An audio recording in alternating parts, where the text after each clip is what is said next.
is it that God says? Where is it that God says, these are my sons?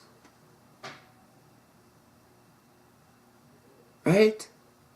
Right there at the end of the book of Revelation. After God explains, after the writer of the book of Revelation explains, right?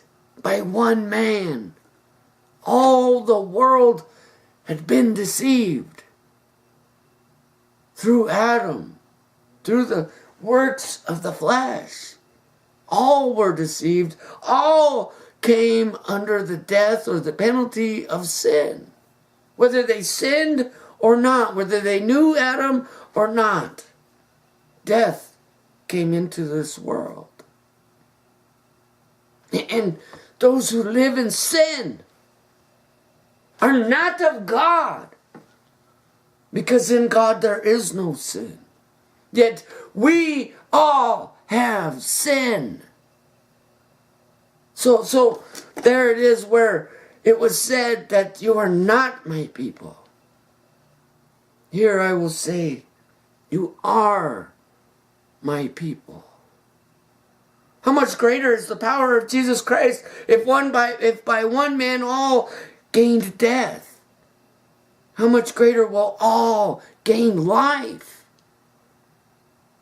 And if God allowed sin to be, and he allowed evil to be, in order to display destruction, a reason for destruction, to display the want, the need for justice,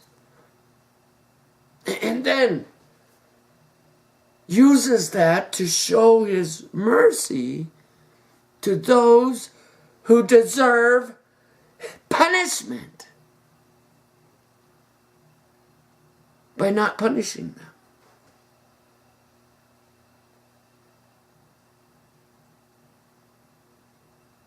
Being bought at a price. In the same way, Hosea buys his own wife from an auction where she's prostituting herself, and they're about to sell him. And not only does he buy the wife at the auction, he gives such a great price for the wife that no one on earth could match that price. God's mercy is shown to us beyond reproach. Can't match it. I could never do anything, whether it was bad or good, to pay back that which God has already paid. Bought with a price. Who did he buy? His own wife, his own loved one. This was her love. The disobedience of the human beings wasn't in God's mind when he was determining his own will, his own love for us. It wasn't a determining factor. Our lack of love. See, I say it all the time. You don't love God. And the evidence you don't love God is your unwillingness to love your neighbor as yourself. Rather, as Paul says, as James says, as John says, as Peter says, as Jesus Christ says, God loves you. God loves you. And what good is faith without work? I must believe God loves me. God doesn't tempt anyone. God doesn't test you.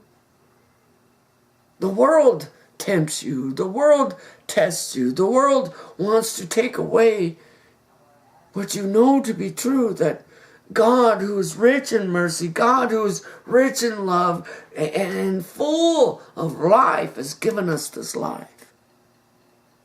And we could enjoy it if we'd stop worrying about other people's opinions. Believing I matter. And the well-being of my life matters not only to me, but to God, who chose me to have life in this world. He chose you. Chose you. And Isaiah cries out concerning Israel, though the number of the sons of Israel be the sand of the sea, only a remnant of them will be saved.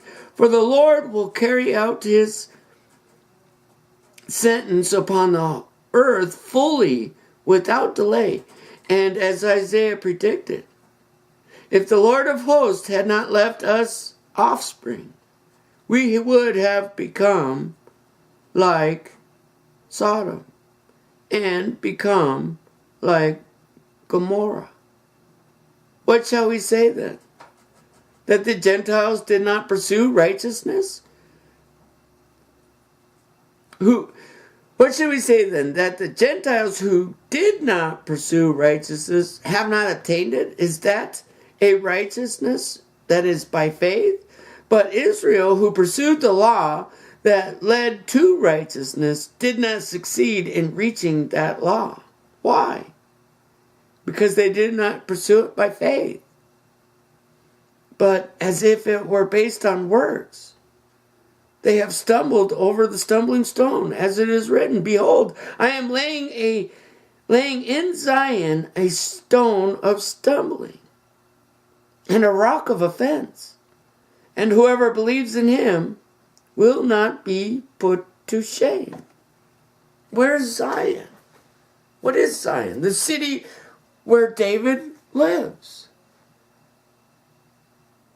The city where David lives. Placing a stumbling stone in Zion, in heaven, at the right hand of God. That is where we are citizens of. That kingdom. In that kingdom. There's no way into that kingdom unless you've been healed. Unless you've overcome sickness. As God has said, the old order will and has passed away.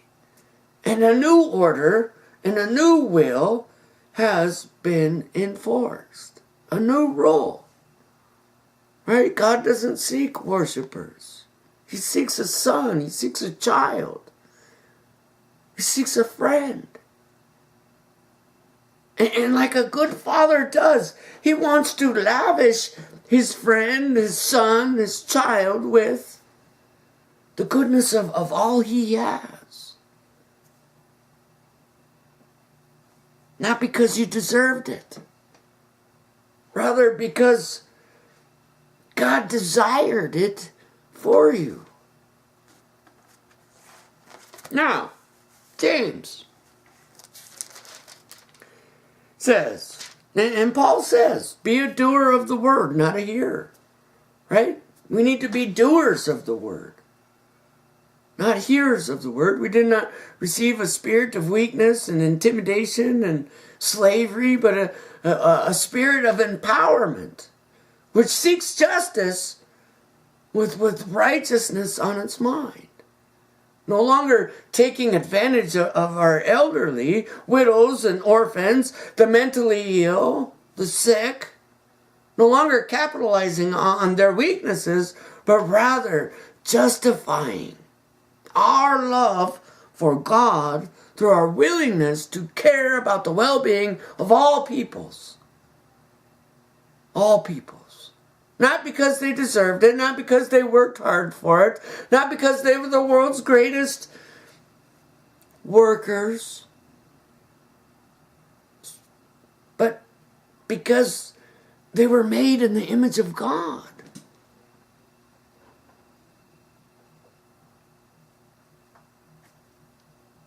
James chapter 1 verse 19 says, know this, my brothers, my beloved brothers, let every person be quick to hear, slow to speak, slow to anger, for the anger of man does not produce the righteousness of God. Therefore put away all filthiness and rampant wickedness, and receive with meekness the implanted word, which is able to save your souls. But be doers of the word, and not hearers only, deceiving yourselves. For if anyone is a hearer of the word and not a doer, he is like a man who looks intently at his natural face in the mirror. For he looks at himself and goes away and at once forgets what he was like. But the one who looks into the perfect law, the law of liberty, and preserves, being no hearer who forgets, but a doer who acts, he will be blessed in his doing. If anyone thinks he is religious and does not bridle his tongue, deceives his heart. This person's religion is worthless. Religion is that pure and undefiled before God. The Father is this. Religion, right? Religion that is pure and undefiled before God. The Father is this: to visit orphans and widows in their affliction, and to keep oneself unstained from the world. Are we producing fruit? Jesus gave us a command: produce fruit. Love as I have loved you. Jesus didn't come on earth to condemn sin, but to love as I have loved you. While you were yet sinning, I showed you mercy. I showed you grace. Don't take away our part to be involved. God desires us to be involved. Let Christ in me be the answer to the prayers in you.